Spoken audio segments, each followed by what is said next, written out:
எபிரேயர் 11:7 விசுவாசத்தினாலே நோவா தற்காலத்தில் காணாதவைகளை குறித்து தேவ எச்சரிப்பு பெற்று பயபக்தி உள்ளவனாகி தன் குடும்பத்தை ரட்சிப்பதற்கு பேழையை உண்டு பண்ணினான். அதனாலே அவன் உலகம் ஆக்கினைக்குள்ளானதென்று தீர்த்து விசுவாசத்தில் உண்டாகும் நீதிக்கு சுதந்திரவாளியானான். இந்த காரியத்தை குறித்து நாம் அறிந்திருக்கிறோம். அதாவது நோவாவுடைய காரியங்களை குறித்து அறிந்திருக்கிறோம். பொதுவாக அதிகமாய் நோவை குறித்து நாங்கள் தியானிக்கிறோம். காரணம் என்னவென்று சொன்னால், மத்திய 24, 37, 38 ஆண்டவர் சொல்லும் பொழுது நோவாவின் காலத்தில் எப்படி நடந்ததோ அப்படியே மனுஷகுமாரன் வரும் காலத்திலும் நடக்கும். நான் இந்த வசனத்தை ஆராய்ந்த வரைக்கும் எனக்கு தெரிஞ்சதை நான் சொல்றேன்.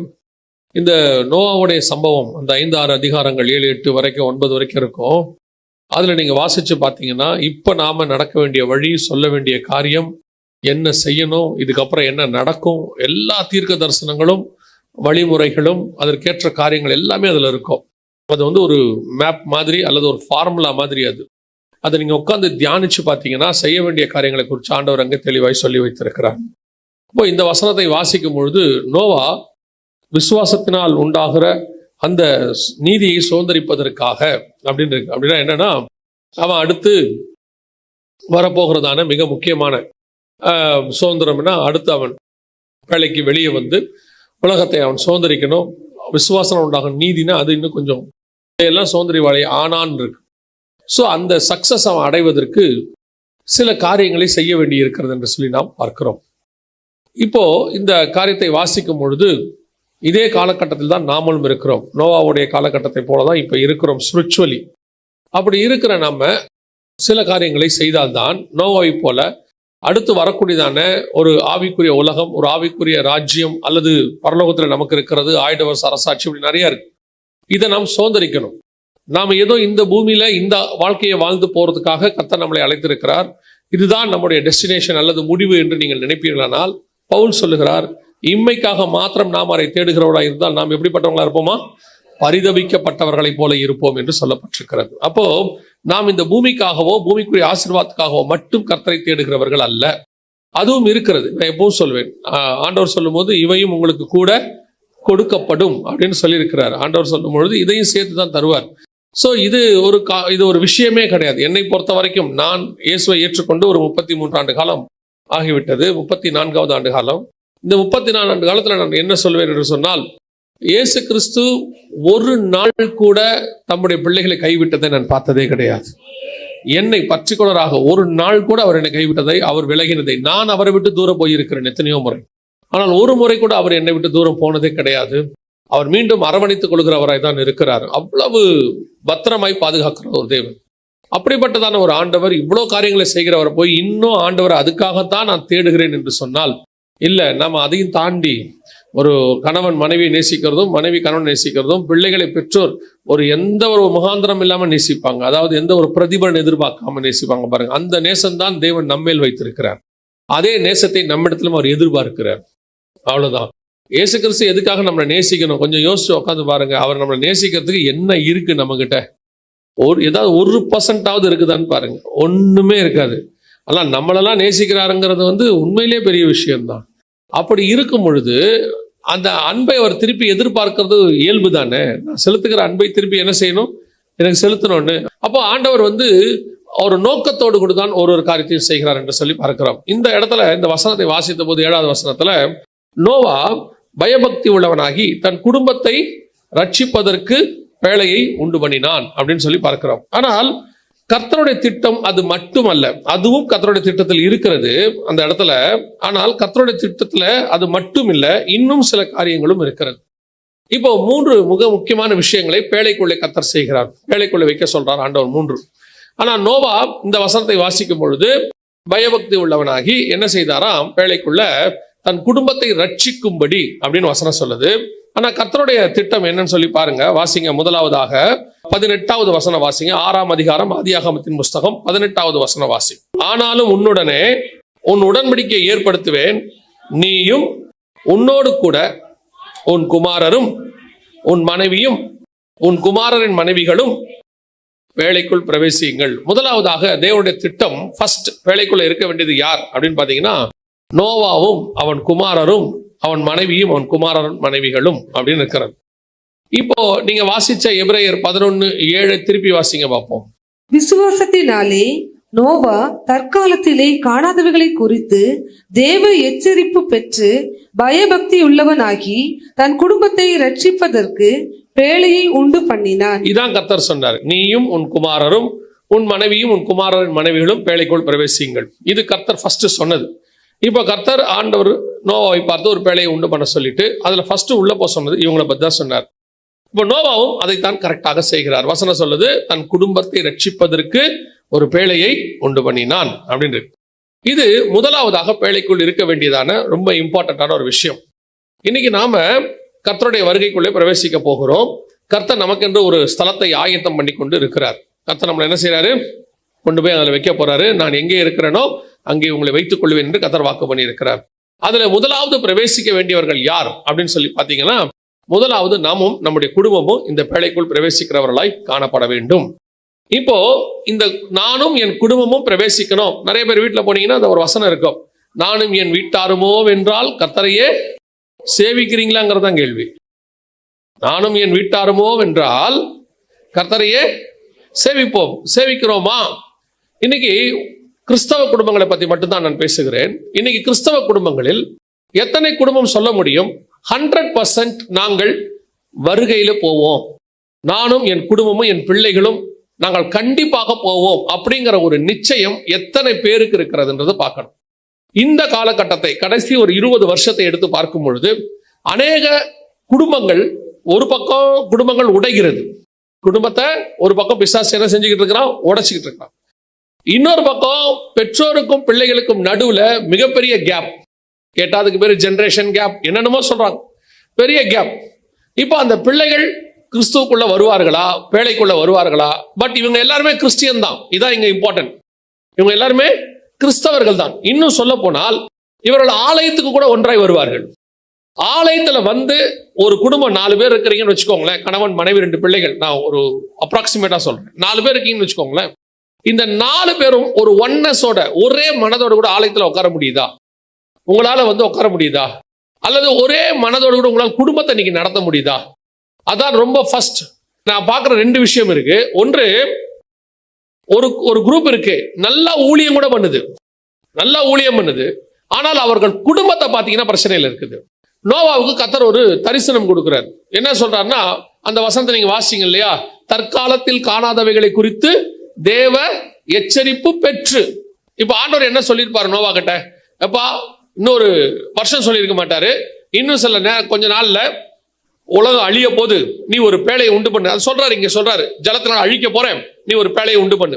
இப்படி கர்த்தர் சொல்லி அந்த ஜலப்பிரளயம் வர்றதுக்கு இடைப்பட்ட காலம் எவ்வளவுன்னு பாத்தீங்கன்னா ஏறக்குறைய 100 வருஷம், ஏறக்குறைய 100 வருஷம். நீங்க அந்த 5ஆம் அதிகாரம் கடைசி வசனம் வாசிங்க பார்ப்போம். ஆதியாகமம் 5 கடைசி.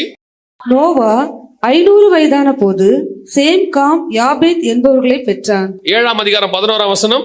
நோவாவுக்கு 600ஆம் வயதாகும் வருஷம் 2ஆம் மாதம் 17ஆம் தேதியாகிய அந்நாளிலே மகா ஆழத்தின் ஊற்று கண்கள் எல்லாம் பிளந்தன, வானத்தின் மதகுகளும் திறவுண்டன. ஏறக்குறைய கர்த்தர் நோவா கிட்ட ஃபர்ஸ்ட் தரிசனமாகி பேச ஆரம்பிச்சு ஜலப்பிரளயம் வரத்துக்கு 100 வருஷம், சில வேத வல்லுநர்கள் 120 வருஷம் அப்படின்னு சொல்றாங்க.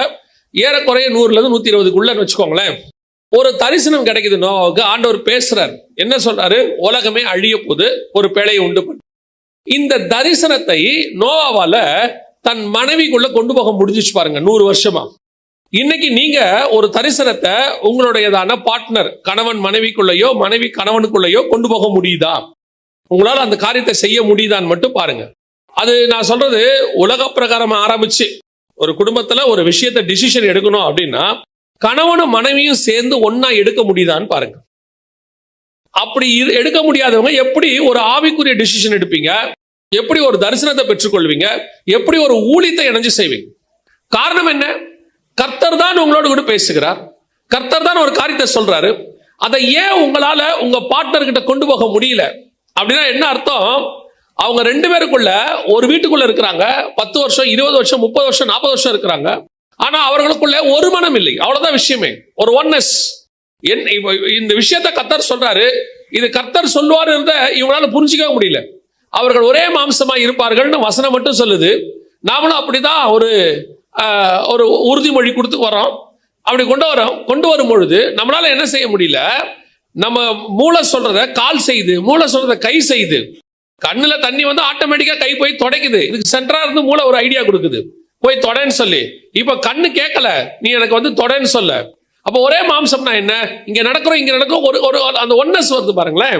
அப்படி தேவனுடைய திட்டத்திலேயோ அல்லது உலக பிரகாரமா கர்த்தர் கொடுக்கிற ஆலோசனையிலேயோ உங்களால் ஒருமனப்பட்டு செயல்பட முடியுதா? ஒன்னு டாமினேஷன் இருக்கு. என்ன டாமினேஷன் இருக்கு? நான் தான் செய்வேன் இப்படிதான் அப்படின்னு. இல்லையா முடியாதுன்னு அப்படியே பிரிவினை இருக்கு. இங்க என்ன இல்ல அப்படின்னு சொல்லி கேட்டீங்கன்னு சொன்னா அதை ஷேர் பண்ணி அதை எப்படி கொண்டு போகணும் அப்படிங்கறதான அந்த ஒன்னஸ் இங்க இல்ல. நோவாக்குள்ள ஒரு பெரிய தரிசனம் யோசிச்சு பாருங்க, எவ்வளவு பெரிய தரிசனம் பாருங்க. நான் ஒரு நாள் இந்த வசனத்தை படிக்கும் போது இப்படி பார்த்துக்கிட்டே இருந்தேன். சில காரியங்களை ஆவியானவர் இடத்துல வசனத்துல உணர்த்தினார். உதாரணமா இப்போ இயேசு வந்து 3.5 வருஷம் ஊழியம் பண்ணார். 3.5 வருஷம் ஊழியம் பண்றதுக்கு இயேசு பண்ண ப்ரிப்பரேஷன், அவரை பரலோகம் ஆயத்தம் பண்ணது 30 வருஷம். 30 வருஷம் ஆயத்தம் பட்டு எத்தனை வருஷம் ஊழியம் பண்ணியிருக்கிறாரு? 3 வருஷம் ஊழியம் பண்ணியிருக்கிறார். மோசே கிட்டத்தட்ட 40 வருஷம் எகிப்துல இருந்தாரு. 40 வருஷம் மீதியான் தேசத்துல இருந்தாரு. 80 வருஷம் ரெடி ஆயிருக்கிறாரு. அடுத்த 40 வருஷம் என்ன பண்ணாரு? ஊழியம் பண்ணாரு. அப்போ ஒரு 40 வருஷம் ஊழியத்துக்கு அவர் எத்தனை வருஷம் ரெடி ஆனாரு? 80 வருஷம் ரெடி ஆயிருக்கிறாரு. இல்ல மீதியான் தேசத்துல இருந்த மட்டும் வச்சுக்கிட்டா கூட 40 வருஷம் ரெடியா இருக்கிறார். 40 வருஷம் ஊழியத்துக்கு 40 வருஷம் ரெடி. இப்ப இந்த நோவாவுடைய பேழையை எடுத்துக்கோங்க. கிட்டத்தட்ட நோவா 100 வருஷம் பேழையை கட்டி இருக்கிறார். ஆனா பேழை வேலை பார்த்த நேரம் எவ்வளவுன்னு பாத்தீங்கன்னா, அடுத்து இது 600ஆம் வருஷம் வந்துச்சா, அடுத்த அதிகாரத்துல வாசிச்சீங்கன்னா 601வது வருஷம் 1ஆம் மாசமே என்ன வந்துருச்சு? நோவா பேழையை விட்டு வெளியே வந்துட்டார். சோ ஏறக்குறைய ஒரு வருஷம் வேலை பார்த்திருக்கு. பேழை மொத்த பேழை வேலை பார்த்த நேரம் எவ்வளவு? 1 வருஷம். ஆனா ப்ரிப்பரேஷன் எவ்வளவு? 100 வருஷம். 100 வருஷம் ப்ரிப்பேர் ஆனா 1 வருஷம் வேலை. 40 வருஷம் ப்ரிப்பேர் ஆனா 40 வருஷம் மினிஸ்ட்ரி. 30 வருஷம் ப்ரிப்பேர் ஆனா 3.5 வருஷம் மினிஸ்ட்ரி. இதை பார்க்கும்போது கொஞ்சம் ஆடா இருந்துச்சு. ஆடானா கொஞ்சம் என்னது, இத்தனை வருஷம் ரெடி ஆனாதான் இவ்வளவு மினிஸ்ட்ரி பண்ண முடியுமா அப்படின்னு சொல்லிட்டு அப்படி யோசிக்கும் போது இந்த கேள்வி ஒண்ணு வருதுன்னா அது ஆவியானவர் கொடுக்குறாருன்னு அர்த்தம். இப்படி யோசிச்சுட்டே இருக்கும்போது ஆவியானவர் சொன்னாரு, இதை கொஞ்சம் நல்லா கவனிச்சு பாரு. இப்போ நோவா அந்த பேழை 1 வருஷம் தான் ஊழியம் பண்ணுச்சு. ஆனா அந்த ஊழியத்தோட எஃபெக்ட பாருன்னாரு. நோவா பேழைக்குள்ள இருந்து வெளியே வந்ததுதான் அடுத்த 4000 வருஷம் நீங்களும் நானும் பூமியில இருக்கிறோம். அந்த 1 வருஷம் ஊழியத்தினுடைய எஃபெக்ட் எப்படி? 4000 வருஷம் நம்ம பூமிக்குள்ள மிருகங்கள் நாமெல்லாம் இருக்கிறதுக்கு காரணமே அந்த நோவா பேழை பண்ண 1 வருஷம் ஊழியம். 40 வருஷம் ஊழியம் பண்ணாரு மோசே. ஆனால் அவருக்கு கொடுத்த அந்த பிரமாணம் தான் அடுத்த 2000 வருஷம். இயேசு 3.5 வருஷம் தான் ஊழியமே பண்ணாரு. இப்போ 2000 வருஷமும், அதுக்கு முன்னாடி 2000 வருஷம் பாதாளத்துல இருந்தவங்களும், அதுக்கப்புறம் இப்போ இயேசுல இப்போ வரைக்கும் 2000 வருஷம் நாம அத்தனை பேரும் மரிக்கிறவர்கள் எல்லாருமே ரட்சிக்கப்படுற எல்லா காரியங்களும் அத்தனையும் அந்த 3 வருஷம் ஊழியத்துல இயேசு பண்ணது. நாம எத்தனை வருஷம் ஊழியம் பண்றோங்கிறது முக்கியம் இல்ல, எப்படி பண்றோங்கிறதா முக்கியம். நம்முடைய எஃபெக்ட் எவ்வளவு தூரம் பூமியில இருக்குங்கிறதா முக்கியம். இப்ப யோசிச்சு பாருங்க, இந்த பேழைக்குள்ள 1 வருஷம் தான் அந்த பேழை ரெடி ஆகுது. ரெடி பண்றாரு நோவா, உட்கார்ந்து ரெடி பண்றாரு. ஆனால் அந்த தரிசனம் இருக்குல்ல, அது அந்த குடும்பத்துக்குள்ள கொண்டு போற விஷயம் இருக்குல்ல. இப்போ நோவா போய் சொன்ன உடனே 100 வருஷமா சொல்றீங்க, எப்படி நீங்களும் வருது வருது வருது ஜலப்பிரளயம் வருது வருதுங்கிறீங்க. வருதா? வந்த மாதிரி தெரியலையே, கொஞ்சம் கூட ஒரு சின்ன மழை கூட அடிக்கலையே. அப்படித்தானே நியாயமா கேட்கணும். ஆண்டவர் என்ன சொல்றாருன்னு கேட்கணும். அது உங்க இஷ்டப்படித்தான் ஆண்டவர் சொல்லுவார்னு எதிர்பார்க்க முடியாது. நான் சொல்றது கணவனுக்கும் பொருந்தும். எதனா மனைவிக்கு மட்டும் சொல்ல நினைக்காதீங்க, கணவனுக்கும் பொருந்தும். 2 பேருக்கும் ஏதோ ஒரு காரியத்தை கர்த்தர் சொன்னா அது கர்த்தர் சொல்றாரான்னு பார்க்கணும். அது கர்த்தர் சொல்ற விஷயம் ஃபர்ஸ்ட் இருக்கணும். அதை 2 பேரும் ஒருமித்து அந்த தரிசனத்தை தாங்கணும். இல்லைன்னா அந்த தரிசனத்தை நிறைவேற்றுறது ரொம்ப கஷ்டம். பல நேரங்களிலே அநேகருடைய வாழ்க்கையில கர்த்தர் கொடுத்த தரிசனம் நிறைவேறாம போறதுக்கு அதான் காரணம். உங்களுக்கு கர்த்தர் கொடுக்கிற அந்த தரிசனத்தை தாங்குகிறவர்களை மாறுங்க. ஒரு மனுஷனுக்கு தரிசனம் கொடுத்தா அது குடும்பத்துக்கு கொடுத்த தரிசனம்னு அர்த்தம். முழு குடும்பம் தாங்கி பிடிக்கணும். எனக்கு ரெபேக்கால ரொம்ப பிடிக்கணும் அடிக்கடி நான் சொல்றது காரணம் என்னன்னா, அவ்வளோ பெரியதான ஒரு பஞ்ச தேசம் விதைக்கு அவன் புறப்படுறான். அந்தமா வாயை திறந்து ஒரு வார்த்தை பேசாது. அந்த முடிவு வர்ற வரைக்கும் வெயிட் பண்ணுது. அந்த வருஷம் வசனம் சொல்றது, அந்த வருஷம் கர்த்தர் அவனை 100 மடங்கு ஆசீர்வதித்தார். நீங்க பொறுத்து பாருங்க. ஒரு கணவன் ஒண்ணு செய்யறாரா, மனைவி ஒண்ணு செய்யறாங்களா, கொஞ்சம் வெயிட் பண்ணி பாருங்க. அது கர்த்தர் சொன்னதா இருந்தால் அதோட ஆசீர்வாதம் வரும். சில நேரங்களில் நெகட்டிவ் கூட வரும், வீழ்ச்சி கூட வரும். அந்த நேரத்தில் நீங்க எப்படி இருக்கணும் தெரியுமா? கூட இருக்கிற ஆளை நீங்களும் சேர்ந்து நசுக்க கூடாது போட்டு. சில நேரங்களில் இப்ப 100 வருஷம் வேலையை கட்டுறாரு, 50 வருஷம் ஆச்சு, இல்ல ஒரு 10 வருஷம் ஆச்சு, மழை வரல. இன்னைக்கு நோவா அப்படியே உலகமே பைத்தியக்காரன்னு சொல்லும். அப்படித்தானே வசனம் சொல்லுது பேதுருவின் புஸ்தகத்துல, நோவா நீடிய தேவன் நீடிய பொறுமையோடு காத்திருந்த போது அவைகள் கீழ்ப்படியாமல் போன ஆவிகள்னு சொல்லி. நோவா காலத்துல ஒருத்தன் கூட நோவாவுடைய சுவிசேஷத்தை ஏற்றுக்கொள்ளல. அவர் சொன்ன நீ அந்த பிரசங்கத்தை ஒருத்தன் கூட இல்ல, நீதியை பிரசங்கித்தவனாகிய நோவா அப்படின்னு இருக்கு.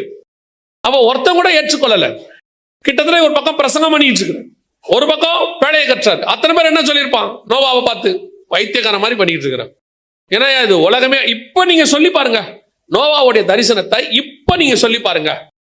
இந்த மாதிரி உலகமே அழிய போகுது, இது நாங்க இப்ப அதை தான் சொல்லிட்டு இருக்கிறோம். உலகமே ஒரு மிகப்பெரிய பேரழிவை சந்திக்க போகுது, அதுக்கு நடுவில் தேவ பிள்ளைகளை கர்த்தர் காப்பாற்றுவார். இதைத்தான் அவன் சொல்றான். இந்த பேழையை கர்த்தர் காப்பாற்ற போறாரு, இந்த பேழைக்குள்ள வருகிறவங்க எல்லாம் கர்த்தர் காப்பாற்றுவாரு. இதை சொன்னா உலகம் அவனை பைத்தியமாய் பார்க்கும். சரி, உலகம் பைத்தியமா பார்க்கட்டும். இவங்க வீட்டுல எப்படி பார்த்திருக்கணும் அவனை நியாயமா? ஏன்பா நீங்களும் 10 வருஷமா சொல்றீங்க, 20 வருஷமா சொல்றீங்க, 30 வருஷமா சொல்றீங்க, 50 வருஷம் சொல்றீங்கப்பா, எவனாவது கேட்கிறானாப்பா? எதுக்குப்பா இந்த பிரசங்கம்? ஒரு ஊழியத்துக்கு ஒரு மனுஷனோட போய் கல்யாணம் பண்ணி ஊழியத்துக்கு போய் அங்க ஒரு ரிசல்ட் இல்ல, அந்த இடத்துல ஒரு 10 பேர் கூட ரட்சிக்கப்படல, 5 பேர் தான் வந்திருக்காங்க, இல்ல ஒருத்தர் கூட வரலன்னு வச்சுக்கோங்க. அந்த ஊழியக்கார குடும்ப சமாதானமா இருக்குமா? முதல்ல அந்த கர்த்தர் சொல்லிதான் அந்த ஊழியக்காரர் போயிருப்பார். நான் ஒரு மிஷனரியை பத்தி கேள்விப்பட்டேன். கிட்டத்தட்ட ஒரு வருஷம் ஒரு ஆத்மா கூட வரல. ஒரே ஒரு வருஷம் ஒரு ஆத்மா கூட வரவே இல்லை. அந்த மனுஷன் போய் ஒரு வீடு வாடகை எடுத்து தன் மனைவியோட தங்கி இருக்கிறார். ஒவ்வொரு ஞாயிற்றுக்கிழமையும் தன் மனைவிக்கு மட்டுமே பிரசங்கம். அப்புறம் ஒரு குழந்தை பிறக்குது, அந்த கை குழந்தை, அதுக்கு மட்டுமே பிரசங்கம். ஒரே ஒரு ஆள் வரல. ஒரு வருஷம் கழிச்சு அந்த ஆள் பிரசங்கம் பண்ணிட்டு இருக்கிறாரு. ஒருத்த கல்லெடுத்து அடிச்சானோ. கல்லெடுத்து அடிச்ச உடனே அல்லேலூயா அப்படின்னா பிள்ளையா என்னன்னு கேட்டதுக்கு மனைவி கேட்டாங்களா, இதுக்கு எதுக்குப்பா அல்லேலூயா சொல்றீங்க, ஒருத்தன் அடிக்கிறானேன்னு. இல்ல, இந்த ஒரு வருஷத்துல ஒருத்தன் என் பிரசங்கத்தை கேட்டுட்டான், எவனோ ஒருத்தன் என் பிரசங்கத்தை கேட்டான். யோசிச்சு பாருங்க. இப்படி ஒரு கணவனோட கூட அந்த அம்மா ஊழியம் பண்ணி இன்னைக்கு அது ஒரு பெரிய மிஷனரி ஸ்தாபனமா வளர்ந்து நிக்குது. அதுதான் அந்த கூட இருக்கிறவங்களுடைய தரிசனத்தை தாங்கிறதோட எஃபெக்ட். பல நேரத்துல நெகட்டிவ் வரும். வீழ்ச்சி அடையாதவன் எவன் இருக்கான்? உலகத்துல வீழ்ச்சி அடையாதவன் எவன் இருக்கான்? இயேசு கிறிஸ்து ஒருத்தரை தவிர வீழ்ச்சி அடையாதவன் ஒருத்தன் கிடையவே கிடையாது. ஆனா நீங்கள் அந்த வீழ்ச்சி அடைகிற நேரத்தில் அந்த தரிசனத்தை தாங்கி பிடிக்கிறவர்களா இருக்கணும். தரிசனத்துல போகும்போது எல்லாமே நீங்க நினைக்கிற மாதிரி நடக்கும்னு சொல்ல முடியாது. செங்கடலை பிளந்தாச்சு, அந்த பக்கம் கூட்டிட்டு போயாச்சு, ஒரு மாசம் ஆகி போச்சு, சாப்பாடே இல்லை, முறுமுறுக்குறாங்க. ஆண்டவரே எங்களை சாகடிக்க கூட்டு வந்தீங்களா? அதுக்கப்புறம் பார்க்கறான் தண்ணி இல்லை. ஆனால் ஜனங்கள் முறுமுறுக்கிறார்கள். மோசே முறுமுறுக்கவில்லை, ஆரோன் முறுமுறுக்கவில்லை, யோசுவா முறுமுறுக்கவில்லை. அதுதான் உங்களுக்கு நான் சொல்றேன். அந்த சூழ்நிலை வரும்போது முறுமுறுக்க கூடாது. யோசிச்சு பாருங்க, யோபின் மனைவியை பாருங்க. எல்லாருக்கும் போது குடும்பமே சந்தோஷமா இருக்கு, எல்லாருக்கும் போது குடும்பமே சந்தோஷமா இருக்கு. ஒரு நாள் வந்துச்சு, எல்லாம் ஒரு நாள் நெகட்டிவ். 100% பரு வந்துருச்சு, தலையில புழுதியை போட்டு உக்காந்துட்டார் மனுஷன். மிகப்பெரிய வீழ்ச்சி. அந்த நேரத்தில் அந்த அம்மா வந்து சொல்லிவிடுச்சு, இதான் 2வது ரொம்ப இருக்கிறதுல யோபுவால தாங்க முடியாது. அது ஒண்ணுதான். என்ன தெரியுமா? இத்தனை வருஷம் கூட அந்த ஆளுக்கு அது என்ன செய்யல, அது புரியவே இல்லை. ஃப்ரெண்ட்ஸுக்கு புரியலனா கூட பரவாயில்ல, நியாயம். யாருக்கு புரியல? மனைவிக்கு புரியல. பாருங்க, அந்த அம்மாவை சொல்லுது, தேவனை தூஷித்து ஜீவனை விடும். யோசிச்சு பாருங்க. ஆனா எனக்கு அந்த அம்மாவை நான் குற்றமாசம் எப்பவுமே அந்த அம்மா கிட்ட ஒரு நல்ல விஷயத்தையும் பார்ப்பேன். என்னன்னா, ஏதோ அவசரப்பட்டு பேசி பிடிச்சு எல்லாரும் போயிட்டாங்க, அந்த அம்மா மட்டும் போவே இல்லை. அந்த அம்மா என்ன செய்யல, போகவே இல்லை. நீங்க போய் கடைசி அதிகாரம் வாசிச்சு பாருங்க. யோபுக்கு எத்தனை பிள்ளைகள் பிறந்தார்கள்? 10 பிள்ளைகள். அப்ப அந்த அம்மா அங்கதான் இருந்திருக்கு, அந்த அம்மா கூட தான் இருந்திருக்கு. அதுக்கு தான் சொல்றேன், நீங்கள் பேசும்போது ரொம்ப கேர்ஃபுல்லா எதை பேசுறீங்க, என்ன பண்றீங்கன்றது ரொம்ப கேர்ஃபுல்லாக இருக்கணும். பல நேரங்களில் உங்கள் கூட இருக்கிற அந்த பார்ட்னர் ஒரு பிரச்சனை வரும்போது உங்களை தவிர வேற ஒருத்தரும் கூட நிக்கிறதுக்கான சரியான ஆள் கிடையாது. You are the right person. நீங்க நிக்கணும், கூட இருக்கட்டும். தோல்விதான் அடையட்டுமே, என்ன இப்ப தோத்து போன பேர் இந்த உலகத்துல தோக்காதவன் எவனுமே இல்லை. அந்த நேரத்தில் நீங்க கூட நின்னீங்கன்னா ஆண்டவர் உங்களை, அதுக்கப்புறம் அந்த ஃபேமிலி செம சூப்பரா இருக்கும். அவன் சொல்லுவான், அந்த நேரத்தில் அவன் என் கூட இருந்தான்பான். கணவன் என்ன சொல்லுவாருன்னா, எல்லாரும் போயிட்டாங்க, யார் நின்னது? நானும் என் மனைவியும் தான்பான். அந்த இடத்துல நீங்க நிக்கணும். அதுதான் ரொம்ப இம்பார்ட்டன்ட். இங்க நம்ம அங்க செய்ய மாட்டோம் பாருங்களேன். நம்ம ரொம்ப அந்த தரிசனத்தை தாங்குறவங்களா இருக்க மாட்டோம். முதல்ல அந்த தரிசனத்தை தாங்குறவங்களா மாறுங்க. ரெண்டாவது, தன் குடும்பத்தை ரட்சிக்கும்படி பிழை உண்டு பண்ணினான் அப்படின்னா அடுத்து மிக முக்கியமானது, இன்னைக்கு உள்ள மிகப்பெரிய பிரச்சனை, நான் சொல்லுவேன் யூனிவர்சல் பிரச்சனை அல்லது உலகளாவிய ப்ராப்ளம் என்னன்னு கேட்டா, அவன் குமாரனும் அவன் குமாரரின் மனைவிகளும் பேழைக்குள் பிரவேசித்தார்கள். உங்களால உங்க தரிசனத்தை உங்க மனைவிக்குள்ள கொண்டு போக முடிஞ்சா கூட அந்த தரிசனத்தை அடுத்த தலைமுறைக்கு என்ன பண்ண முடியல, கொண்டு போகவே முடியல. அது ரொம்ப இம்பார்ட்டன்ட். உங்களால உங்க தலைமுறைக்கு உங்க தரிசனத்தை கொண்டு போக முடியுதா? கர்த்தர் உங்களுக்கு வச்ச ஒரு ஆவிக்குரிய வாழ்க்கை, நீங்க கடந்து வந்த பாதை, இது உங்க பிள்ளைகளுக்கு உங்களால கொண்டு போக முடியுதா? நிறைய பெற்றோர் இப்ப சொல்லக்கூடதான மிக முக்கியமான விஷயம் என்ன அப்படின்னு கேட்டீங்கன்னா, ஜப குறிப்புல எங்களுக்கு வர ஜப குறிப்புல நிறைய என்ன ஜப குறிப்புனா, பிள்ளைகள் ரட்சிப்பு. பிள்ளைகள் ரட்சிப்புக்கு தான் அதிகமா ஜெபம் பண்றாங்க. ஒண்ணு குடும்பம் பிரியுது, இல்ல பிள்ளைகள் ரட்சிப்பு. இந்த ரெண்டு தான் எங்களுக்கு வர அதிகப்படியான ஜப குறிப்பு. என்ன காரணம் அப்படின்னு கேட்டீங்கன்னா, இப்போ நோவாவுக்குள்ள அந்த தரிசனம் யாருக்குள்ள வந்துருச்சு? அவங்க பிள்ளைகளுக்குள்ள வந்துருச்சு. ஆனா மோசே கிட்ட இருந்த தரிசனம் யாருக்குள்ள வரல? அவன் சந்ததிக்குள்ள வரல. அதே மாதிரி சாமுவேல் மாதிரி அவங்க பசங்க இல்ல, ஏலி மாதிரி அவங்க பசங்க இல்ல, தாவீது மாதிரி அவங்க பசங்க இல்ல. அப்பனா என்ன அர்த்தம்? இவங்க எல்லாருமே பரிசுத்தவான்கள், இவங்க எல்லாம் தரிசனம் உள்ளவர்கள், இவங்க எல்லாம் கர்த்தரால் அழைக்கப்பட்டவர்கள். ஆனா இவங்களுக்குள்ள இருக்கிற தரிசனம் யாருக்குள்ள வரல? அடுத்த தலைமுறைக்குள்ள வரல. இதுல ஒரு குரூப் இப்படி இருக்கு. எந்த குரூப் தெரியுமா? இது கொஞ்சமா இருப்போம், ஆனா இப்படி ஒரு குரூப் இருக்கு. எந்த குரூப்னா, இந்த எசேக்கியா ராஜா மாதிரி ஒரு குரூப் இருக்கு. எசேக்கியா ராஜா கிட்ட ஆண்டவர் சொல்லுவாரு, நீ இப்படி பாபிலோன்காரங்களாம் சுத்தி காட்டின, உன் தேசம் இந்த மாதிரி சிறைப்பட்டு போகும் அப்படின்னு. அவன் ரொம்ப துக்கமாவான். ஐயோ அப்படின்னு உடனே ஆண்டவர் சொல்லுவாரு, சரி உன் காலத்துல நடக்காது, உன் பிள்ளைகள் காலத்தில் நடக்கும். உடனே ராஜா சொல்லுவான், என் காலத்தில் நடக்காமல் இருந்தால் சரி. இப்படி ஒரு குரூப் இருக்குது. இப்போ கொஞ்சம் இந்த கடைசி காலத்துல அன்பு தனிந்து போகணும் இருக்குல்ல, அந்த தனிந்து போன அன்புல ஒரு குரூப் என்னன்னா, தாய் தகப்பனுடைய அன்பு தனிஞ்சு போச்சு. பிள்ளைகள் எக்கடு கேட்டாலும் பரவாயில்ல, பிள்ளைகள் எக்கடு கேட்டாலும் பரவாயில்ல, நம்ம நல்லா சந்தோஷமா ஜாலியா இருந்துட்டு போயிடணும் அப்படின்னு இருக்கு. இப்ப இருக்கான்னு கேக்குறீங்களா? உலகம் முழுக்க அப்படி ஒரு குரூப் இருக்கு. பிள்ளைகள் என்ன பண்ணாலும் பரவாயில்ல, நம்ம நல்லா இருக்கணும். அப்படியே கொஞ்சம் சொல்லுவாங்க, நம்ம என்னங்க பண்ண முடியும், வளர்த்து விட்டுட்டோம், இதுக்கு மேல அவங்களாச்சு, அவங்க ஃபேமிலி ஆச்சு அப்படிம்பாங்க. நீங்க உங்களுக்குள்ள இருக்கிற அந்த தரிசனம், உங்களுக்குள்ள இருக்கிற ஆசீர்வாதம், கர்த்தர் உங்களுக்கு கொடுத்த வாக்குத்தத்தம் உங்கள் தலைமுறைக்கும் போகணும். அதை கொண்டு போய் சேர்க்க வேண்டிய பொறுப்பு உங்க கையில தான் இருக்குது. நீங்க அதை செய்றீங்களான்றதா இப்ப கேள்வி. பிள்ளைகளுக்கு நீங்கள் என்ன பண்றீங்க? நல்ல படிப்பு கொடுக்குறீங்க, சொத்து வாங்கி கொடுக்குறீங்க, அப்புறம் அவங்களுக்கு ஒரு நல்ல எதிர்காலம் ரெடி பண்ணணும்னு சொல்லி நல்ல படிக்க வச்சு மாப்பிள்ளை பார்த்து பொண்ணு பார்த்து பண்ணி வைக்க. ஆனா உண்மையில நீங்க கொடுக்க வேண்டியது என்ன தெரியுமா? நீங்கள் இந்த ஆசீர்வாதமா இருக்கீங்களா, அதுக்கு காரணமான இயேசுவை தான் உங்கள் பிள்ளைகளுக்கு நீங்க ஃபர்ஸ்ட் கொடுத்துருக்கணும். ஏன் தெரியுமா? இது எதுவுமே இல்லாவிட்டால் உங்கள் பிள்ளைகளுக்கிட்ட இயேசு இருந்தார்னா அவர் உங்களுக்கு கொடுத்த மாதிரி உங்க பிள்ளைகளுக்கு அதை கொடுத்துருவார். ஆனா இது எதுவுமே கொடுத்துட்டு, எல்லாத்தையும் கொடுத்துட்டு இயேசுவை கொடுக்காம விட்டுட்டீங்கன்னா ஒரு நாள் இது எல்லாமே அழிஞ்சு போயிடும். இது இன்னைக்கு இருக்கிற ஆவிக்குரிய பெற்றோர் அல்லது கிறிஸ்தவ பெற்றோர்கள்ட்ட இருக்க டிராபேக்.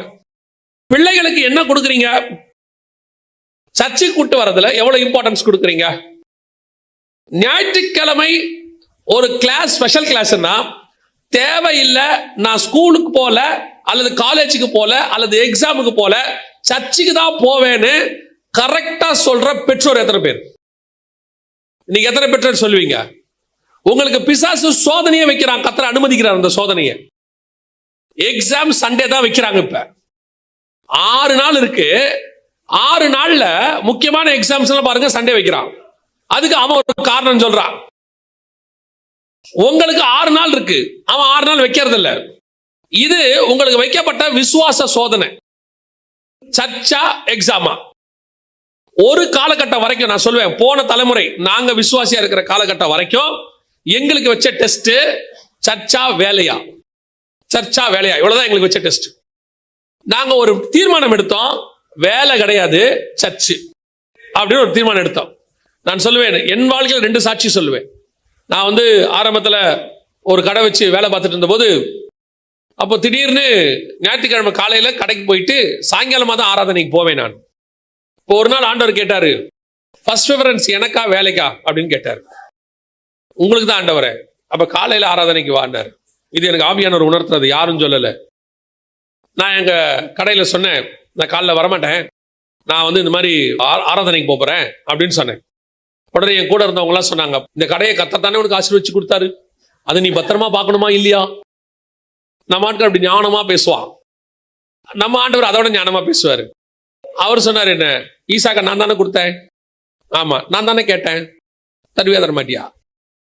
நான் ஆசீர்வதிச்சு கொடுத்த கடையாவே இருக்கட்டும், இப்ப கடையா நானா? ஒரு நாள் சொல்லிட்டேன், இன்னிலேருந்து வரமாட்டேன் காலையில.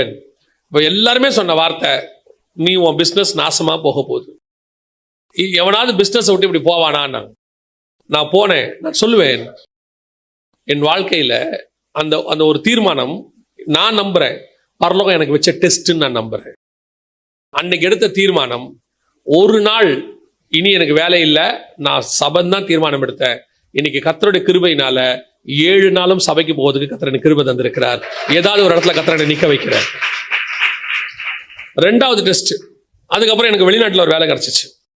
வெளிநாட்டில் ஒரு வேலை கிடைச்ச உடனே அங்கே போனோம். கிட்டத்தட்ட 1 மாசம் வேலையே கிடைக்கல. கிடைக்கும்னு சொல்லி கூப்பிட்டு போனாங்க, வேலை கிடைக்கல. கடைசியாக ஒரு வேலை கிடைச்சிச்சு. அந்த வேலைக்கு போன உடனே அந்த இன்டர்வியூவில் அவர் கேட்குறாரு, வெரி இம்பார்ட்டன்ட்பா, எங்களுக்கு சண்டே ஒர்க் பண்ணணும் அப்படின்னாரு. அவர் சொன்னது, ஏன்னா இது டூரிஸ்ட் ஸ்பாட்டு, இங்கே சண்டே தான் கூட்டம் நிறையா இருக்கும், நீ சண்டே யூ மஸ்ட் ஒர்க் அப்படின்னாரு. நான் சொன்னேன், சாரி சார், சண்டே ஒர்க் பண்ண முடியாது, இல்லை நான் வேணா 6 நாள் ஒர்க் பண்ணுறேன், ஓவர் ஷிஃப்ட் கூட பண்ணுவேன், சண்டே ஒர்க் பண்ண மாட்டேன்.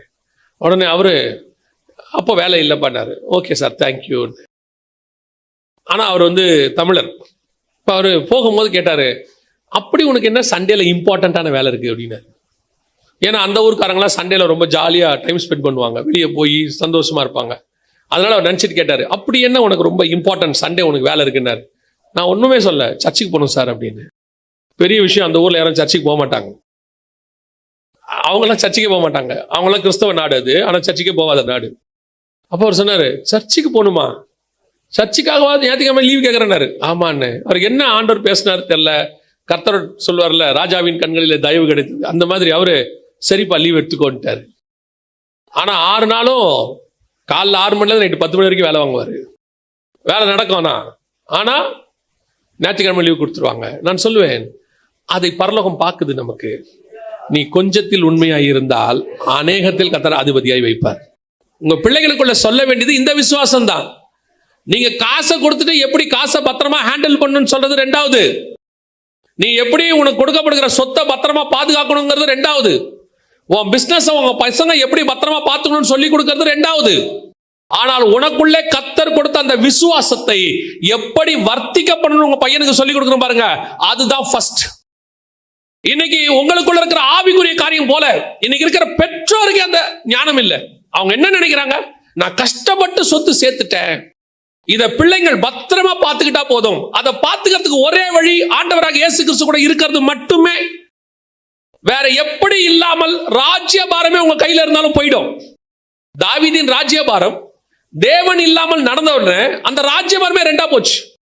தேவன் கூட இருந்ததுனால அந்த ராஜ்யபாரம் 40 வருஷம் ஒரு பிரச்சனை இல்லாம இருந்துச்சு. அப்ப ராஜ்யபாரம் நடப்பதற்கு காரணம் உன் ஞானம் அல்ல, உங்கள் அறிவல்ல, உங்கள் அனுபவம் அல்ல. ஆடு மேய்க்கிறவனை ராஜாவாய் மாத்த கர்த்தரால் முடியும். ஆனா பிறந்ததிலிருந்தே சாலமோன் ராஜா, இளவரசனாக வளர்ந்தவன், அவனால ராஜ்யபாரத்தை நிக்க வைக்க முடியல பாருங்க. ஆனா ஆடு மேய்க்கிறவனால 40 வருஷம் ராஜ்யபாரத்தை நிக்க வைக்க முடிச்சு. காரணம் என்ன தெரியுமா? அந்த அரசவைக்கான ஞானம் இல்லை, கர்த்தருடைய கிருபை அவனோடு கூட இருந்தது. இதுதான் உங்க பிள்ளைகளுக்கு நீங்கள் கொடுக்க வேண்டிய மிக முக்கியமான சொத்து. பெற்றோர் நினைச்சுக்கிறாங்க, படிப்பு கொடுத்துட்டா என் பிள்ளை நல்லா இருக்கும். படிச்சவன், படிப்பு அவசியம் நான் இல்லைன்னே சொல்லல, ஆனா படிச்சவன் எல்லாரும் ஆசீர்வாதமா இருக்கானான்னு போய் பாருங்க. படிச்சவன் எல்லாம் ஆசீர்வாதமா இருக்கிறானா? ஆனா நான் தைரியமாய் சொல்லுவேன், கர்த்தரை ஏற்றுக்கொண்ட அத்தனை பேரும் ஆசீர்வாதமாய் தான் இருக்கிறார்கள். கர்த்தர் இல்லாமல் ஆசீர்வாதம் இல்லை. கர்த்தரை ஏற்றுக்கொண்டவன் படிச்சவன் படிக்காதவன் கான்செப்டே கிடையாது. இங்க படிச்சாலும் தோத்திரம், படிக்காவிட்டாலும் தோத்திரம். அது கர்த்தரை ஏற்றுக்கொள்ளணும். படிக்க வேண்டியதை படிங்க, படிக்க வேணாம்னு சொல்லவே இல்லை. ஆனா படிப்பு 2ஆவதாக இருக்கணும், தேவன் தான் ஃபர்ஸ்டாக இருக்கணும். இங்க ஒரு இடத்துல நீங்க என்ன பண்ணிடுறீங்கன்னா, படிப்பு, சொத்து, பணம், ஆசி, சம்பாதித்த ஃபர்ஸ்டுக்கு கொண்டாந்துட்டு தேவனை ஆப்ஷனா மாத்திடுறீங்க. பரவாயில்ல, போனா வைக்கலாம், இந்த வாட்டி சண்டே போவாட்டி என்ன, ஒன்னும் பிரச்சனை இல்லை. பாஸ்டர் ஒன்னும் சொல்ல மாட்டார், பாஸ்டர் ஒன்னும் சொல்ல மாட்டார், கர்த்தர் சொல்லுவார். நிறைய பேர் யாருக்கு பயப்படுறாங்கன்னா பாஸ்டருக்கு தான் பயப்படுறான். சோ முதலாவதாக பேழைக்குள்ளே உங்கள் குடும்பம் இருக்கணும். உங்களுக்கு அந்த அஷூரன்ஸ், என் குடும்பம் கண்டிப்பாய் பரலோகத்துக்கு போகும், வருக வந்தா நானும் என் பிள்ளைகளும் என் மனைவியும் என் கணவனும் கண்டிப்பாய் போவோம். இந்த நிச்சயம் உங்களுக்கு இருந்தால் அதுதான் நீங்கள் பேழைக்குள்ளே பிரவேசிப்பதற்கான ஃபர்ஸ்ட் அடையாளம். இருக்கான்றதை நிச்சயம் பண்ணுங்க. அப்ப என்ன பண்ணணும்?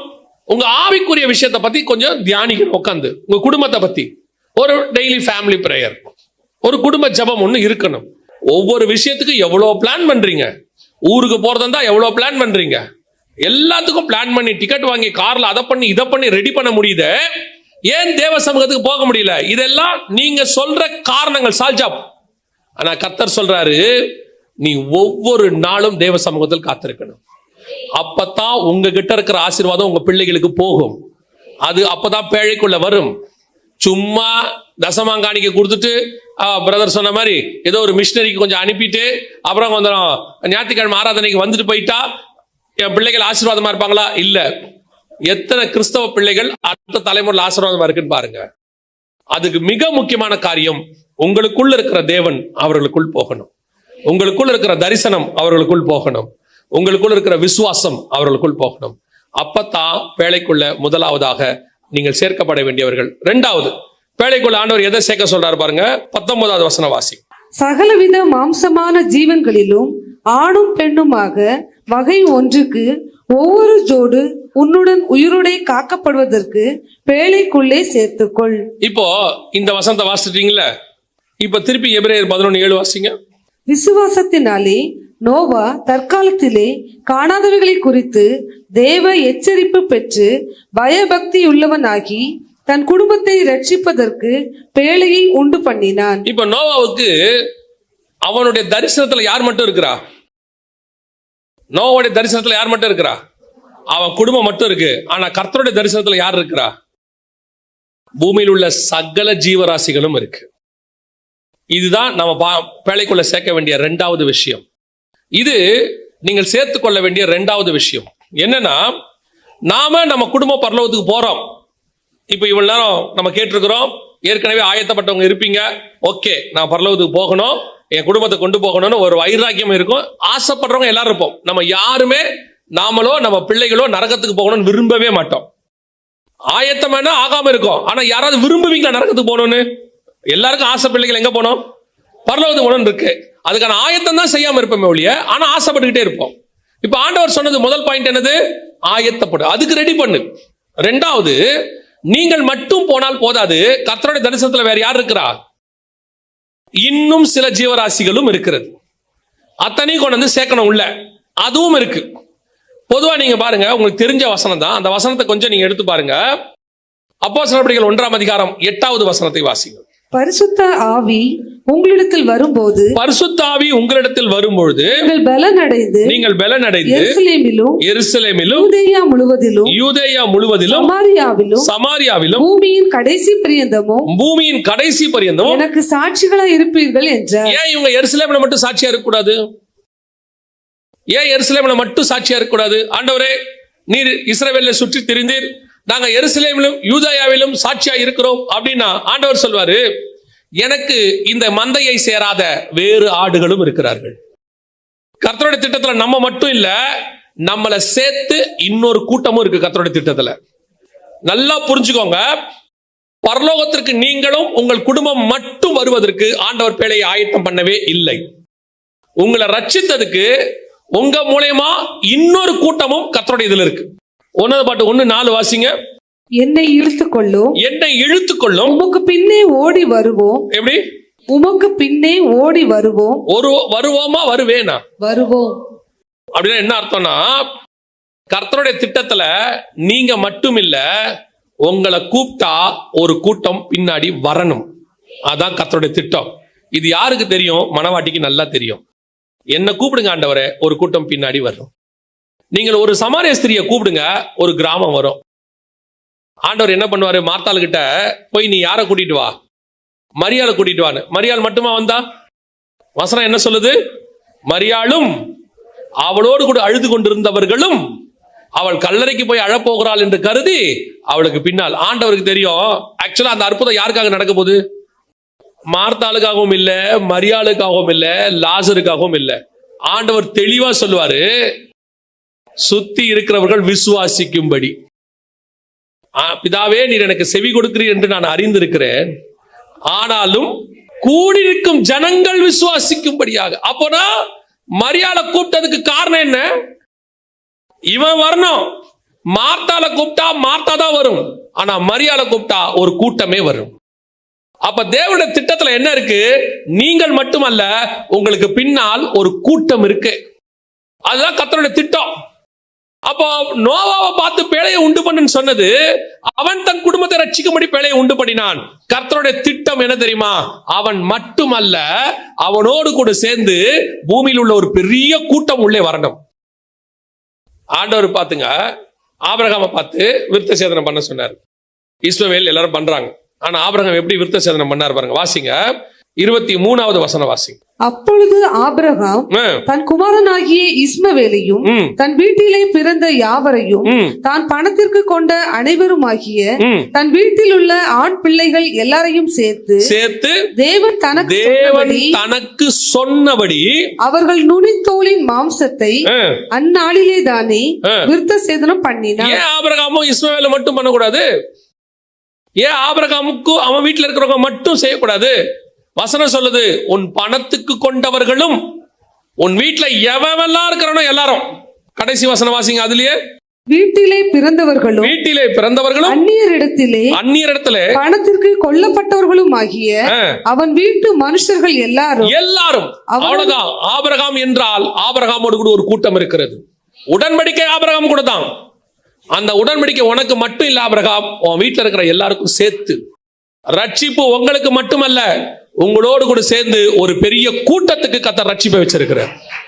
அப்ப ஒவ்வொருத்தருக்கு பின்னாடி ஒரு கூட்டம் இருக்கு. ஒவ்வொருத்தருக்கு பின்னாடி ஆண்டவர் ஒரு கூட்டத்தை வச்சிருக்கிறார். அப்ப நீங்களும் நானும் அந்த கூட்டத்தை கூட்டிட்டு வந்துட்டோமா, கொண்டாந்து சேர்த்துட்டோமா? அதான் கேள்வி. ஆண்டவர் சொல்றாரு 6ஆம் அதிகாரத்துல ஆதியாகமத்துல நோவாவை பார்த்து ஒரு வார்த்தை சொல்றாரு.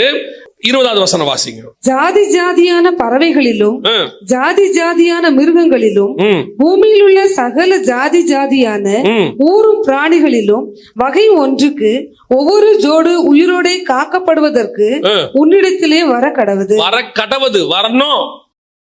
வந்தா புடிச்சுக்கோலாம் இல்ல, வந்தா புடிச்சுக்கோ, பாரு, சேர்க்க முயற்சி பண்ணு, உன்னிடத்தில் வந்ததை சேர்த்துக்கொள் அப்படிலாம் இல்ல, வர கடவுது. மஸ்ட். சுவிசேஷம் நம்மேல் விழுந்த கடமையாயிருக்கிறது. சொல்லாவிட்டால் நமக்கு ஐயோ. இன்னைக்கு நம்ம ஆத்மா மேல இருக்கிற பாரம் நம்மளை சுத்தி இருக்கிற ஆத்மா மேல வருதா? அவங்களுக்கு சுவிசேஷம் சொல்லணும்னு இருக்குதா? நான் என் குடும்பம் நல்லா இருக்கணும். த மோஸ்ட் செல்ஃபிஷ் ஜெனரேஷன் இது. இந்த ஜெனரேஷன் இருக்குல்ல, எல்லாருமே யாருன்னு கேட்டீங்கன்னா செல்ஃபிஷ் ஜெனரேஷன். ஆண்டவருக்காக கையை நீட்டணும், ட்ராக்ஸ் கொடுக்க. ஆண்டவருக்காக உன் குதிங்கால கொஞ்சமாவது தேயணும். அதான் அழகா சொன்னாரு, நாட் ஒன்லி பிரேயர், முழங்கால் மட்டும் தேயக்கூடாது, குதிங்காலும் தேயணும். ஆண்டவருக்காக நடக்கணும். ஒரு 4 ஆத்மாவுக்கு போய் சுவிசேஷம் சொல்லணும். கடைசி காலம் உன்னோடு கூட சில ஆட்களையும் உன் பேழைக்குள் சேர்த்துக்கொள். வெறும் கையை ஆண்டவரை பார்க்க போகவே முடியாது. எவ்வளவுக்கு எவ்வளவு உங்களுடைய பேழைக்குள்ள சேர்த்துக்கொள்ள முடியுமோ அவ்வளவுக்கு அவ்வளவு ஆத்மாக்களை சேர்த்துக்கொள்ள வேண்டும். இன்னிலிருந்து ஒரு தீர்மானம் எடுங்க. ஒரு நாளைக்கு ஒருத்தருக்காவது இயேசுவை பத்தி சொல்லணும்னு ஒரு முடிவுக்கு வாங்க. ஒருத்தருக்காவது சொல்லணும்னு முடிவுக்கு வாங்க. பல நேரங்களில் நம்ம எதையுமே செய்யறதில்ல ஆண்டவருக்கு. நம்ம ஏதோ சர்ச்சுக்கு வந்துட்டு போறத ஆண்டவருக்கு வந்துட்டு போற மாதிரி நினைச்சுக்கிறோம். கரெக்டா நம்முடைய மத ரீதியான கடமையை நிறைவேற்றிட்டோம் அப்படின்னு நினைக்கிறீங்க. பாருங்க, ஆண்டவர் வரும்போது நான் நினைக்கிறத சொல்றேன். இந்த பட்டணத்துல இருந்து போறவங்க நிறைய இருக்கணுமா, இருக்கிறவங்க நிறைய இருக்கணுமா? வருகையில போறவங்க நிறைய இருக்குமா, கைவிடப்பட்டவங்க நிறைய இருக்கணுமா? அப்ப நம்ம தானே வேலை பார்க்கணும் இல்லையா? நம்ம மட்டும்னா நீங்க என்ன சொல்றீங்க? வரும்போது சொன்னாங்க, இந்த கிராமத்துல யாருமே இன்னும் ரட்சிக்கப்படல, இந்த கிராமத்துக்குள்ள என்ன சபையே இல்லை, இப்படி சொல்றாங்க. அப்ப அந்த கிராமத்துக்கு யாருமே என்ன செய்ய மாட்டாங்க, வரமாட்டாங்க. அப்ப நீங்க என்ன நினைக்கணும்? அதெல்லாம் விட மாட்டாங்க, அவங்களாம் சுவிசேஷமே சொல்ல முடியாது. என்னங்க, இந்த மொத்த பூமியுமே பிசாசு கண்ட்ரோல்ல இருந்துச்சு. அந்த பூமிக்குள்ள நுழைஞ்சு ஆண்டவர் எவ்வளவு பெரிய ரட்சிப்பை கொண்டாந்து இந்த பூமியே பிசாசை ஜெயிச்சு நம்ம கையில கொடுத்துட்டு போறாருன்னா, உங்களால ஒரு கிராமத்துக்குள்ள போய் ஜெயிச்சு அதை கத்தர்கிட்ட கொண்டு வர முடியாதா? முடியுமா? முடியாதா? இயேசுவே இல்லாத இந்த உலகத்துல 12 அப்போஸ்தலர்கள் சேர்ந்து இவ்வளவு பெரிய ராஜ்யத்தை கிறிஸ்துவுக்கு என்று உருவாக்குவார்களானால் உங்களாலேயும் என்னாலையும் ஒரு கிராமத்துக்குள்ள உருவாக்க முடியாது. நீங்க முதல்ல இந்த முடியாதுங்கிறத நிறுத்திட்டு நீங்க நினைக்கணும், இந்த கிராமத்தை கர்த்தர் என் கையில் தந்திருக்கிறார். நான் ஜெபிப்பேன், நான் நடப்பேன், நான் கொடுப்பேன், என்னை தடுக்க ஒருத்தனும் இல்லை. உம்மாலே நான் ஒரு சேனைக்குள் பாய்வேன், உம்மாலே மதிலை தாண்டுவேன், உள்ள போய் ஆத்துமாக்களை கொள்ளை பொருளை கொண்டு வருவேங்கிறதான அந்த வைராக்கியம் முதல்ல உங்களுக்கு வரணும். உங்களுக்கு இருக்கிற அந்த ஒரு நாளை கர்த்தருக்கு பயன்படுத்தி பாருங்க. 365 நாளையும் கர்த்தர் அவருக்காக உங்களை பயன்படுத்த தொடங்குவார். அல்லேலூயா. இரண்டாவது மிக முக்கியமானது, பேழைக்குள்ள எதை சேர்த்துக்கணும்? சகல ஜாதிகளையும் உள்ள சேர்த்துக்கணும். எல்லாரையும் கொண்டாடணும். உள்ள உங்களுக்கு அந்த வாஞ்சை இருக்கணும். சர்ச்சுக்குள்ள இருக்கிறவனை விட வெளியே இருக்கிறவன் எப்பவுமே கிரௌடு குறைவா தான் இருக்கணும். இந்த வைராகியம் உங்களுக்கு வரணும். எங்க அதிகமா இருக்கு? ஆண்டவருக்குள்ள இருக்கிறவன் தான் அதிகம், ஆண்டவருக்கு வெளியே இருக்கிறவன் குறைவு. 1906 கலிபோர்னியால ஒரு அசுசா ஸ்ட்ரீட்னு ஒன்று இருந்துச்சு. அங்க பாஸ்டர் செய்மூர்னு ஒருத்தர் இருந்தார். அவருடைய காலம்தான் பெந்தகோஸ்தே சபையினுடைய எழுப்புதல் காலம், கடைசி எழுப்புதல் காலம் அங்கதான் வந்துச்சு. அவர் ஆண்டவர் எழுப்புதலுக்காக ரொம்ப ஜெபம் பண்ணிட்டே இருந்தார். ஒரு நாள் கர்த்தர் பரிசுத்த ஆவியானவர் ஊற்றப்பட்டார். 3 வருஷம், நல்லா தெரிஞ்சுக்கொள்ளுங்க, 3 வருஷம் அந்த அசுசா ஸ்ட்ரீட் அந்த பகுதி முழுக்க 3 ஆராதனை, ஒரு நாளைக்கு 3 ஆராதனை 7 நாளும் நடந்துச்சு. 7 நாளும் 3 ஆராதனை 3 வருஷம் நடந்துச்சு. அந்த ஊர்ல இருந்த ஃபுட்பால் ஸ்டேடியம் மூடிட்டாங்க. அந்த ஊர்ல இருந்ததான டிராமா அந்த அரங்கம் இருக்கும்ல, அதை மூடிட்டாங்க. எந்த விதமான களியாட்டமும் கிடையாது. எந்த தெருக்குள்ள போனாலும் பாட்டு சத்தம் கேட்கும், எந்த வீட்டுல போனாலும் ஜெப சத்தம் கேட்கும். அதற்கு பேர் தான் எழுப்புதல். அப்படி ஒரு காரியத்தை அசுசா ஸ்ட்ரீட்ல போன ஜெனரேஷன் 1906 கர்த்தரால் செய்ய முடியும். ஆனால் உங்களை கொண்டு இந்த பகுதியில் ஏன் கர்த்தரால் செய்ய முடியாது? உனக்கு அந்த வைராக்கியம் வரணும், நமக்கு வரணும். ஏதாவது என்னை கொண்டு செய்யுங்க ஆண்டவரே, நான் ரெடி, என்னை தருகிறேன் ஆண்டவரே, அப்படி சொல்லி பாருங்க. கர்த்தர் வல்லமையா எடுத்து பயன்படுத்துவார். ஆண்டவர்கிட்ட ஒரு நாள் கேட்டுட்டு இருக்கும்போது, ஜெபம் பண்ணிட்டே இருக்கும்போது ஆண்டவர்கிட்ட சொன்னேன், ஆண்டவரே இன்னொரு மார்ட்டின் லூத்தரை எழுப்புங்கப்பா, ஒரு பெரிய ரிஃபார்மேஷன் வரணும் அப்படின்னும் போது ஆண்டவர் சொன்னாரு, இன்னொரு மார்ட்டின் லூத்தர்னு கேட்காத, என்னை எழுப்புங்கன்னு கேளு. நீ ஏன் இன்னொரு ஆளை கேட்டுக்கிட்டே இருக்கிற?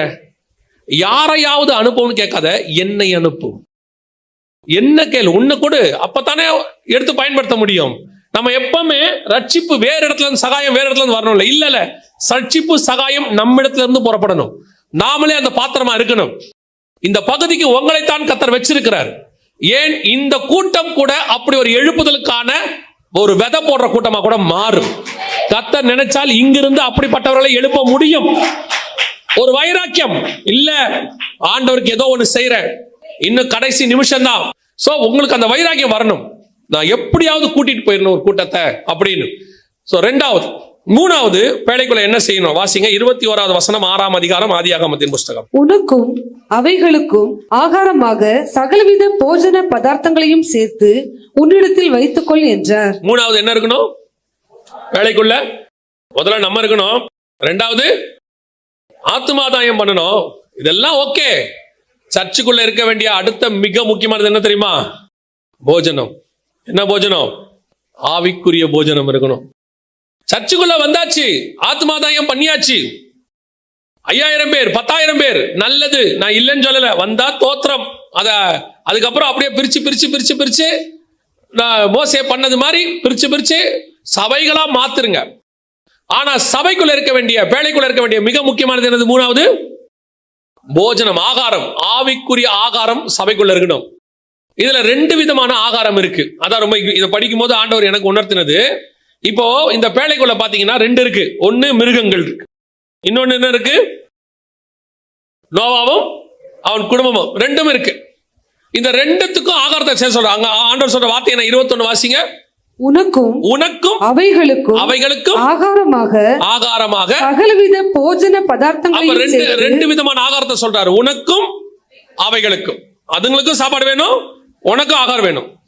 இப்ப இந்த 2 விதமான ஆகாரம் என்பது எதை குறிக்கிறது அப்படின்னு கேட்டீங்கன்னா, 2 ஆகாரத்தை பத்தி பவுல் பேசுறாரு. ஒன்று, நீங்கள் கிறிஸ்துவுக்குள்ள பிள்ளைகளா இருக்கிறபடினால் பலமான ஆகாரத்தை கொடுக்காம என்ன கொடுக்கிறேன்? பாலை உன்னை கொடுக்கிறேன். ஒன்று லகுவான ஆகாரம், இன்னொன்று பலமான ஆகாரம். இது எதை குறிக்குது அப்படின்னா, இப்ப நீங்க ஞாயிற்றுக்கிழமையில செய்தி கேட்கறீங்கல்ல, ஞாயிற்றுக்கிழமையில செய்தி கேட்கறீங்கல்ல, இது எல்லாமே பால், லகுவான ஆகாரம். ஆனா நீங்க என்ன நினைச்சுக்கிட்டீங்கன்னா இதுதான் பலமான ஆகாரம் நினைச்சுக்கிட்டீங்க. வா, ஞாயிற்றுக்கிழமை செய்தி கேட்டுட்டோம், சோத்திரம். இல்ல, ஞாயிற்றுக்கிழமை ஆகாரம் தேவை. இப்ப இதுலயே நீங்க எடுத்துக்கிட்டீங்கன்னா, ஆண்டவர் சொல்லும் போது உங்களுக்கு ஒரு புரிதலுக்காக சொல்றேன். ஆதியாகமத்தின் புஸ்தகம் 1ஆம் அதிகாரம் 30வது வசன வாசி. பூமியில் உள்ள சகல மிருக ஜீவன்களுக்கும் ஆகாயத்தில் உள்ள சகல பறவைகளுக்கும் பூமியின் மேல் ஊறும் பிராணிகள் எல்லாவற்றிற்கும் பசுமையான சகல பூண்டுகளையும் ஆகாரமாக கொடுத்தேன் என்றார். இது அவங்களுக்கு ஆகாரம். இது மனுஷனுக்கு இப்ப என்ன சொல்றாரு பாருங்களேன். இப்ப வாசிங்க 3ஆம் அதிகாரம் 18வது வசனம். அது உனக்கு முள்ளும் குறுக்கும் முளைப்பிக்கும் வெளியின் பயிர் வகைகளை புசிப்பாய். இப்ப இது சாப்பிடறதுக்கும் அவங்க சாப்பிடறதுக்கும் என்ன இருக்குது? ரெண்டும் வெஜிடேரியன் தான். ரெண்டும் என்னது? வெஜிடேரியன் தான். ஆனா அவங்களுக்கு பயிர் வகைகள், மனுஷனுக்கு, இவங்களுக்கு புல்லும் பூண்டும். இந்த புல்லு பூண்டுங்கிறது, இப்ப புல்லு உங்களுக்கு தெரியும், சாஃப்டான ஆகாரம். மிருகங்கள்லாம் இன்னைக்கும் மிருகங்களா தான் சாப்பிடுது. இந்த பயிர் வகைங்கிறது கொஞ்சம் சமைச்சு சாப்பிடணும். அதை என்ன செய்யணும்? ரெடி பண்ணி எடுத்து, இப்ப மண்ணாங்கிறது பாத்தீங்கன்னா அதை கொண்டு வந்து அவங்க சமைச்சு சாப்பிடணும், இடிச்சு சமைச்சு சாப்பிடணும். அதே நேரத்துல தண்ணிங்கிறது சமைக்க வேண்டாம், அப்படியே எடுத்து என்ன செஞ்சுக்கலாம்? குடிச்சுக்கலாம். ரெண்டு வகையான ஆகாரம் இருக்கும். அதே மாதிரிதான் சபைக்குள்ள ஒன்று, இப்ப ஞாயிற்றுக்கிழமை, நான் உங்களுக்கு புரியறதுக்காக சொல்றேன், ஞாயிற்றுக்கிழமை ஒரு ஆகாரம் சாப்பிடுறோம். இது எல்லாருக்குமான பொதுவான ஆகாரம். இது என்ன ஆகாரம்? புதுசா வர்றவங்களுக்கு இருக்கும், பழசா வர்றவங்களுக்கும் இருக்கும், பின்மாற்றம் அடைகிறவங்களுக்கு இருக்கும், குழந்தைகளுக்கு இருக்கும், யங்ஸ்டர்ஸ்க்கு இருக்கும், வயசான அத்தனை பேருக்கும் சேர்த்து ஞாயிற்றுக்கிழமை என்ன இருக்குது? ஒரே சாப்பாடு, அவ்வளவுதான். இந்த சாப்பாடு நார்மலா எல்லாருக்கும் பொதுவா ஏத்துக்கொள்ளுகிற ஒரு சாப்பாடு. அதான் பால் மாதிரி. பால் யார் வேணாலும் என்ன செய்யலாம்? குடிக்கலாம். எல்லாருக்கும் ஊத்துப்பா, அத்தனை பேருக்கும் குடு. இப்போ ஞாயிற்றுக்கிழமை வரீங்க, 3/4 மணி நேரம் 1 மணி நேரம் செய்தி. இந்த 1 மணி நேரம் செய்திய கர்த்தர் என்ன பண்றாரு? பிரிச்சு எல்லாருக்கும் மொத்தமா கொடுக்குறாரு. பிரிச்சு எல்லாரும் குடிக்கிறோம், சாப்பிட்றோம். அவங்களுக்கு கொஞ்சம் கொஞ்சம் அதுல இருக்கு, ஆளுக்கு பிச்சு எடுத்துக்கிறோம். ஆனா இதை தாண்டி இன்னொன்னு இருக்கு, பலமான ஆகாரம், பயிர் வகை. அது என்ன தெரியுமா? அதுதான் நீங்கள் வசனத்தை தியானித்து பெற்றுக்கொள்வது. அதுதான் நீங்கள் செய்யக்கூடிய பைபிள் ஸ்டடி, வேத பாடம், கர்த்தரிடத்திலிருந்து பெற்றுக்கொள்ள. இரவும் பகலும் அவருடைய வேதத்தில் தியானமாய் இருக்கிற மனுஷன் பாக்கியவான். இது பலமான ஆகாரம். ரெண்டும் சர்ச்சுக்குள்ள இருக்கணும். இன்னைக்கு சபை ஒரு ஆகாரத்துக்குள்ள போயிட்டு இருக்குது, லகுவான ஆகாரம். வர்றவங்களை அப்படியே சாட்டிஸ்ஃபை பண்ணி, அப்படியே ஞாயிற்றுக்கிழமையானா அப்படியே ஒரு ஆசீர்வாத செய்தி பேசி அவங்கள திருப்திப்படுத்தி ஒரு வாக்கு தத்தத்தை கொடுத்து ஒரு ஜபத்தை முடிச்சு, இதைத்தான் நீங்களும் எதிர்பார்க்கிறீங்க. நீ வாளாகாமல் தலையாவாய், உன்னை 1000 மடங்கு ஆசீர்வதிப்பேன், நீ இப்பொழுது இருக்கிறதை பார்க்கலாம் 1000 மடங்கு பெருகுவாய், வானத்து நட்சத்திரத்தை போலவும் கடற்கரை மணலை போலவும் நீங்கள் பல்லுகி பெருகி. இதை கேட்கவே சந்தோஷமா இருக்குல்ல? அப்பா ஞாயிற்றுக்கிழமை இந்த வாரம் என்னப்பா செய்தி? உன்னை 1000 மடங்கு ஆசீர்வதிப்பார். ஓ ஸ்தோத்திரம், பிரைஸ் தி லார்ட். அடுத்த வாரம் என்னப்பா செய்தி? கோடா கோடியாய் பெருகுவாயா. போன வாரம் 1000, இந்த வாரம் கோடா கோடி. பிரைஸ் தி லார்ட், ஹல்லேலூயா. இது கேட்க சந்தோஷமா இருக்கு. இது நான் இல்லைன்னு சொல்லல, இது ஒரு காலகட்டத்தில் நமக்கு தேவைப்படுகிறது. பிள்ளைக்கு பால் எப்போ வரைக்கும் கொடுப்போம்?